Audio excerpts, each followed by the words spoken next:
welcome to week 17 of a year of wisdom.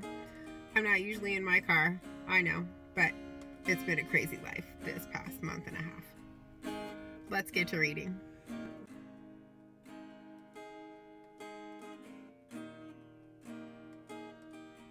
Day 115. Job 34. Then Elihu continued and said, "Hear my words, you wise men, and give ear to me, you who know. For the ear tests words as the palate tastes food. Let us choose what is right. Let us determine among ourselves what is good. For Job has said, I am innocent, and God has taken away my right. In spite of being right, I am counted a liar. My wound is incurable, though I am without transgression. Who is there like Job, who drinks up scoffing like water, who goes in company with evildoers and walks with the wicked? For he has said, it profits one nothing to take delight in God. Therefore hear me, you who have sense. Far be it from God that he should do wickedness, and from the Almighty that he should do wrong. For according to their deeds he will repay them, and according to their ways he will make it befall them. Of a truth, God will not do wickedly, and the Almighty will not pervert justice. Who gave him charge over the earth and laid on him the whole world? If he should take back his spirit to himself and gather to himself his breath, all flesh would perish together, and all mortals return to dust.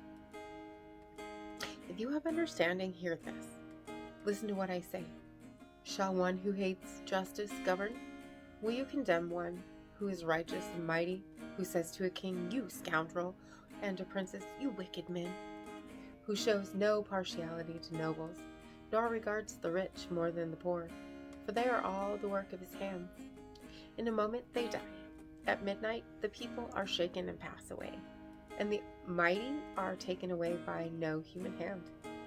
For his eyes are upon the ways of mortals, and he sees all their steps. There is no gloom or deep darkness where evildoers may hide themselves. For he has not appointed a time for anyone to go before God in judgment. He shatters the mighty without investigation and sets others in their place. Thus, knowing their works, he overturns them in the night, and they are crushed.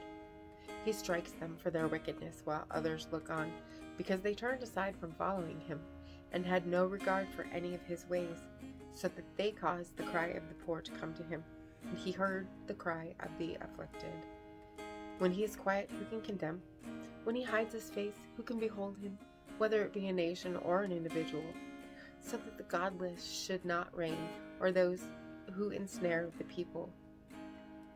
For has anyone said to God, I have endured punishment, I will not offend any more. Teach me what I do not see. If I have done iniquity, I will do it no more. Will he then pay back to suit you because you reject it? For you must choose and not I. Therefore declare what you know. Those who have sense will say to me, and the wise who hear me will say, Job speaks without knowledge. His words are without insight. Would that Job were tried to the limit, because his answers are those of the wicked. For he adds rebellion to his sin.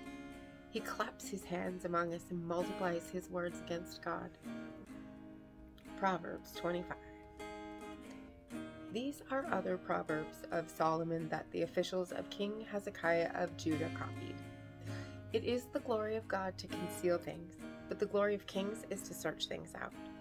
Like the heavens for height, like the earth for depth, so the mind of kings is unsearchable. Take away the dross from the silver, and the smith has material for a vessel.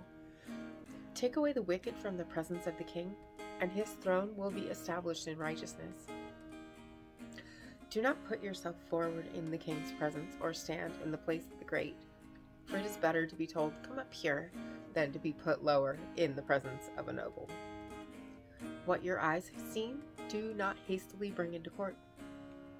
For what will you do in the end when your neighbor puts you to shame? Argue your case with your neighbor directly, and do not disclose another's secret, or else someone who hears you will bring shame upon you, and your ill repute will have no end. A word fitly spoken is like apples of gold in a setting of silver, Like a gold ring or an ornament of gold is a wise rebuke to a listening ear.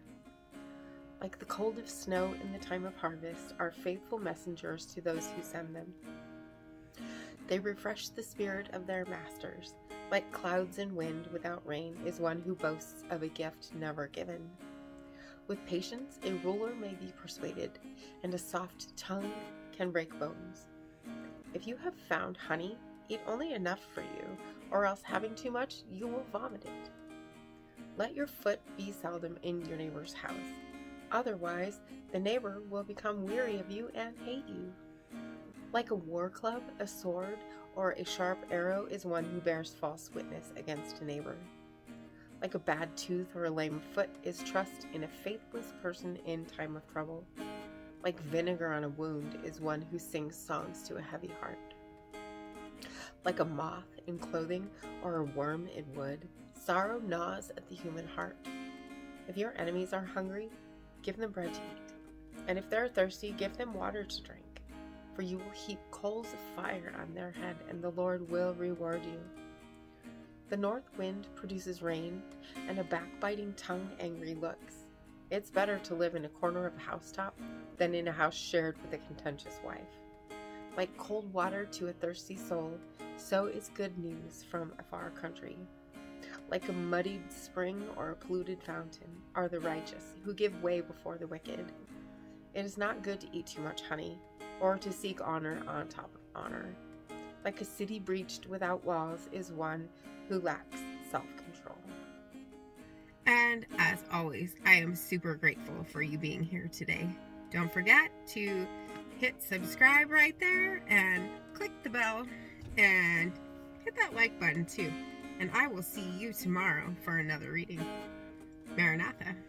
When my head's completely full and my heart is worry-worn, I know without a doubt you'll carry me out of the storm. I'm standing at the crossroads, I'm lost without a clue. I need a big pink neon sign to show me what to do. I thank you, Lord, it glorifies you when you're the only answer. I praise you, Lord, for holding what's too much for me. And I'm amazed by you, Lord, because nothing's too big and nothing's too small to